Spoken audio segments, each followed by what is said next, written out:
Good morning. I'm Dawn Rogers, and I am an artist and I am obsessed with French interiors.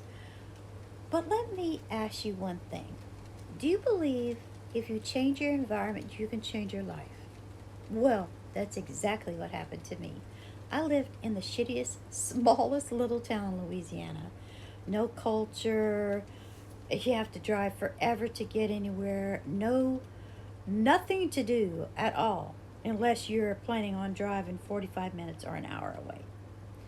So I made the decision to sell my property, my car, and everything else I own. So I'm literally moved to Houston, Texas. I lived here when I was 16 with my dad.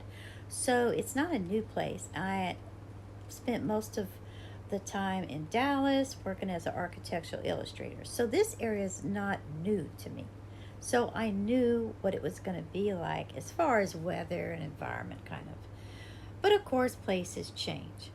Now, I live in Montrose, Houston, which I love. Why do I love it? Why did this change my life 100, no, 1,000%? 1,000%. It changed me. One, because I'm an artist. This is a very artistic community. Now, there's cafes, restaurants. There is an art meetup that we just meet at the coolest cafe coffee shop I've ever seen. Okay? And although I don't drink coffee, I get a blueberry hibiscus tea, which is delicious. And we just all sit there and sketch. It's not a class, it's just fun getting together. There's just art events. I live 10 minutes from downtown. Okay? There are you can there's so many meetups and things to do in Houston. There is no way you can be bored unless you're dead broke and you don't have money to do anything. But actually, the little artist meetup that I go to, it's absolutely 100% free. There's so many free things to do here. Even that is not an excuse. But I just feel so fulfilled, and the people are so nice here. All half of my neighbors are artists, and about half aren't. Like, we get together and I have this cute little patio now, and we drink wine and people bring hors d'oeuvres, and we just have such a great time. That little country town, like, where it was just so isolated, there was nothing to do. I mean, unless you have a big family or maybe you're originally from there, which I wasn't. I only moved there, oh, for a man. Don't do that, ladies. Oh, don't do that. Not unless you are definitely in love with the place. And although I was definitely into him, I should have looked at that place and said, no, not for me.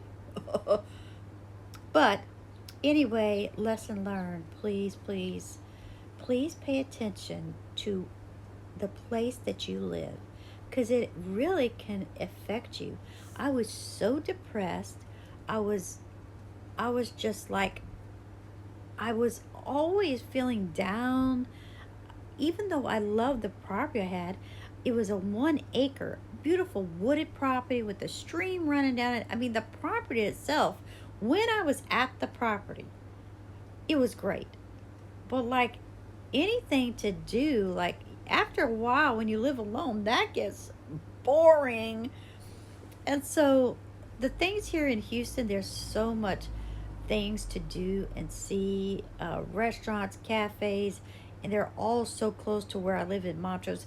Montrose is full with cafes, bars, restaurants, just you name it. Vintage places to shop, home goods, like you name it. So I truly believe that if you choose your environment, you can change your life, because it certainly did for me. And I'm 66 years old, and I'm so glad I made the move. Think about it. Think about your life and think about your interests and where you belong in the world. Now, I work from home, so it was easy for me to move. It's not that's not true for everybody, because I realize some young people need a job if they don't work from home, so you have to go where the job is.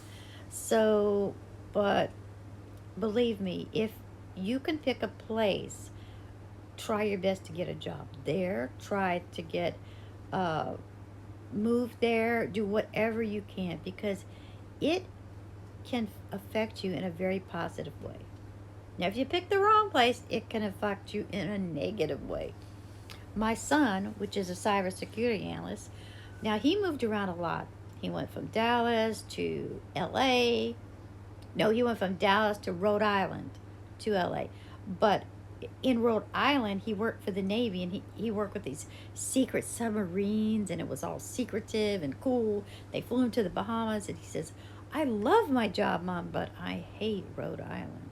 He said, Rhode Island is not my thing. That was during the pandemic, so he was kind of stuck.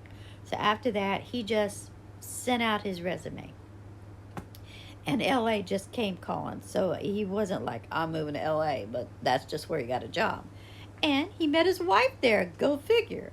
But now they live in Wyoming, so Jackson Hole, and which they love it there because they both are very athletic and they love snow skiing.